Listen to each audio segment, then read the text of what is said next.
whenever I've needed antimalarial drugs, I said, I'll take anything, I'm not taking Lariam. You wouldn't take Lariam at the same time as members who were serving under you as Chief of General Staff were taking Lariam. Yes, that is true. In many respects, I'm a broken man. The army has broken me. The government has broken me. They need redress. I mean, if your life has been blown apart, I'm afraid the only thing that I can get from the Ministry of Defence is compensation. In an extraordinary revelation, the former head of the British Army tells us he refused to take a drug that was being given to his troops because he didn't think it was safe. General Sir Richard Dannatt tells us his own son Bertie suffered mental health issues after an army doctor gave him Lariam. After that, General Dannatt made up his own mind that the antimalarial was not safe to take, but he admits he put the issue on a back burner when he was in the top job, allowing his own troops to carry on taking it.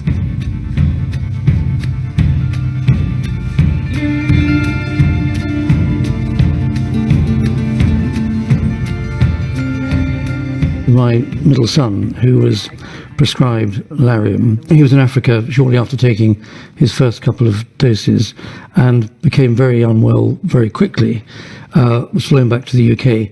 Unfortunately, at that point, stopped taking Lariam. He recovered from the physical effects of Lariam, but over a period of time, there clearly were mental health issues. Tell us a bit more, if you will, about the impact that it did have on him at the time. He became extremely depressed, not the person that he would normally be, normally very bubbly, personable sort of individual. He got very withdrawn, and we got very worried about him. And I think if that had been unrecognised and untreated, frankly, who knows where it would have gone. And there are other cases whereby the symptoms that people exhibit as a result of taking Lariam, or probably having taken Lariam, can have pretty catastrophic effects. Have you ever taken Lariam? No. Because Bertie had that effect, whenever I've needed antimalarial drugs, I said, I'll take anything, I'm not taking Lariam. And at the same time, I took something else on one occasion, made myself very ill, but I realised very quickly, but that didn't have a mental health issue. But that was happening. You knew you wouldn't take Lariam at the same time as members who were serving under you as Chief of General Staff were taking Lariam. Yes, that is true. But again, I think it was because the organisation hadn't reached a settled view on whether Lariam was more beneficial. But if it wasn't good enough for you, should it have been good enough for anybody serving under you? Because I had first-hand experience of what could happen, I couldn't see the point of putting myself in the same position, so I took something else. But other people were being put in that position. Well, this is true. But again, I think I come back to the fact that the Ministry of Defence as an organisation was still trying to come to a conclusion in general terms whether the beneficial or harmful effects of Lariam were greater or less. But you personally had reached your own view. It wasn't the right drug to be taken. Because I had some personal experience, I thought I wouldn't take that risk. Concerns were raised many years ago about Lariam. Was there negligence in the way it was prescribed? Well, I've often thought about this because, after all, I was head of the Army 2006 and 2009. During this 10 to 15 year period when we were increasingly getting concerned about Lariam. Why did I not do anything about it? Well, I suppose in that sort of period from 2003 right through to 2014, when we are focused in Iraq and Afghanistan, which were not malarial areas, and we weren't giving large number of people Lariam, I think it probably slightly slipped off our mainstream radar. I think we put it on the back burner. Tens of thousands of British soldiers have been given Lariam since 1993. It is one of a number of antimalarial drugs used by the military. For years, soldiers who were given it knew it was causing side effects. The effects were almost immediate. My Lariam day was a Sunday. It would affect me on the Tuesday.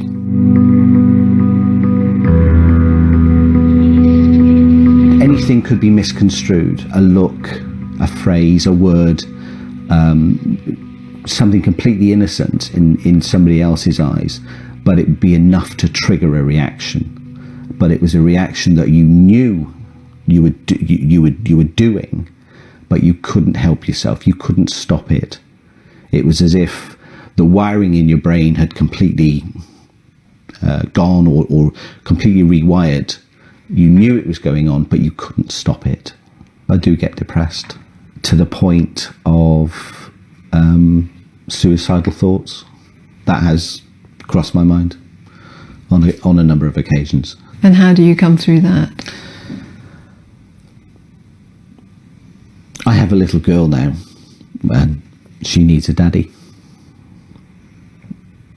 That's the only saving grace. Since 1997, the British National Formulary, which GPs consult when prescribing medicines, has made absolutely clear what anyone being given Lariam should be told about it. It lists a series of neuropsychiatric side effects and says that the drug must be stopped immediately if any of them are experienced. We've spoken to many members of the military who say they were simply not made aware of that. We were told to report to the medical centre. We signed a form saying that we would be taking Lariam. We were given the doses because we had to take a doses before we deployed, during the deployment, and then afterwards. That was basically what we were given. We weren't given any form of medical assessment. We were just told, this is what you're taking, away you go. Were you told there might be side effects? No, not at all. In a statement issued last year, the MOD said, since 2013, Mefloquine, i.e. Lariam, has only been prescribed after an individual risk assessment. Lawyers take this as confirmation that prior to 2013, there was no systematic requirement for individual assessments. This is a pack of Lariam. Philippa Tuckman is a lawyer who's now representing nearly 800 service personnel who want redress from the MOD. By and large, the requirements to guard people against harm when Lariam was given were not observed.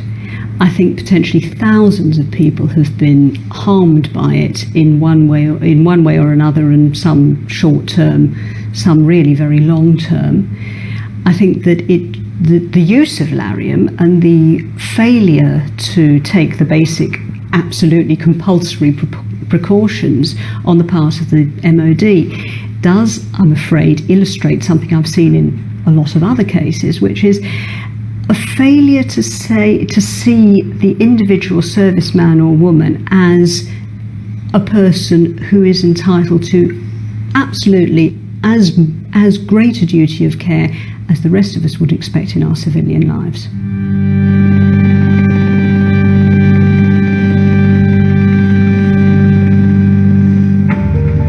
The problem the MOD has is that if it admits something like the negative effects of prescribing a drug like Lariam, it kind of opens the floodgates to a lot of very expensive legislation. And frankly, the MOD doesn't have much money. These are people, though, who have served their country, who were prepared to lay down their lives for their country. Which is why I think the right response of the MOD would be to take a generous approach as far as Lariam is concerned, and invite those who think they have lost a loved one, or indeed an individual who believes he or she is still suffering as a result of Lariam, to put their case forward and have their case examined. And I think if the MOD wants to show belatedly, in this instance, it's a caring and good employer, it should err on the side of generosity and close a settlement with those people. Had I known what the side effects were, I'd have taken my chances with malaria. It's as bad as that. I wouldn't have taken it. Why are the side effects worse than getting malaria? Because malaria is obviously a horrendous illness to get. It is, but it doesn't mess with your head. And this is what Lariam does. It messes with your head. and this is what it's done to me. It's turned me into an ogre. It's turned me into a horrible person, and a person that I don't particularly like. In what way? I'm a nasty person.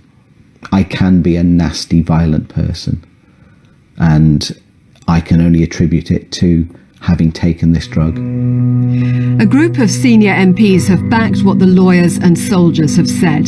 They have recommended a near total ban on the use of Lariam in the armed services. In a report on the issue published earlier in the summer, they said, the MOD has displayed a lamentable weakness in its duty of care by handing out Lariam to soldiers without proper screening, and that there are significant risks attached to the use of Lariam for military personnel. What do they want, the people coming to you? Well, they need redress. I mean, if your life has been blown apart, I'm afraid the only thing that I can get from the Ministry of Defence is compensation. And they do deserve that compensation. It's not just a moral marker. What I would urge the Ministry of Defence to do is to take a really good, hard, realistic look at whether it really can put its hand on its heart and say, yes, on most occasions we did give the warnings that we should have given, we did give the advice, and we did do the individual assessments. If they can show that, then please show us the documents that show that they did that. If they didn't, in any individual case, it would really help, and it would be greatly appreciated if they would not put my clients through the agony of a long drawn out defended court case, and they would just say, yes, okay, we did wrong, now can we please talk about how we can put this right. It's been described as the worst form of friendly fire. How would you describe it? Yes, I think the worst form of friendly fire is a very fair description, because after all, you've been given a drug by the organisation in which you work and in which you place your trust, supposedly for your health, but actually ultimately for your lack of health. I think that's a real tragedy. You know, when a soldier in all good faith is prescribed Lariam by his regimental medical officer because he's going to a malarial area, if you've been told you've got to take drugs, then you take drugs. It's something you're ordered to do, and of course you will do. And if people aren't aware that in a significant minority of cases this can have adverse mental effects, then we really are standing in danger. The members of the military who I have spoken to, who have come forward and who are in some cases pursuing legal action, they wanted their voices to be heard, for somebody to say sorry. Do you feel like you owe anybody an apology? That's a very fair question. I think, I mean, as someone who has been head of the army at a time when we were prescribing a drug that we now know has probably caused adverse circumstances onto people, I'm quite content to say sorry to anybody during a period of time that I had responsibility for who's been adversely affected. In many respects, I'm a broken man. The army has broken me. The government has broken me. Why do the British government continue to give this drug to its serving members? The government has a duty of care. You know, they saw fit to send us to war zones. We went willing to lay down our lives if needs be. It's incumbent upon them to look after us now.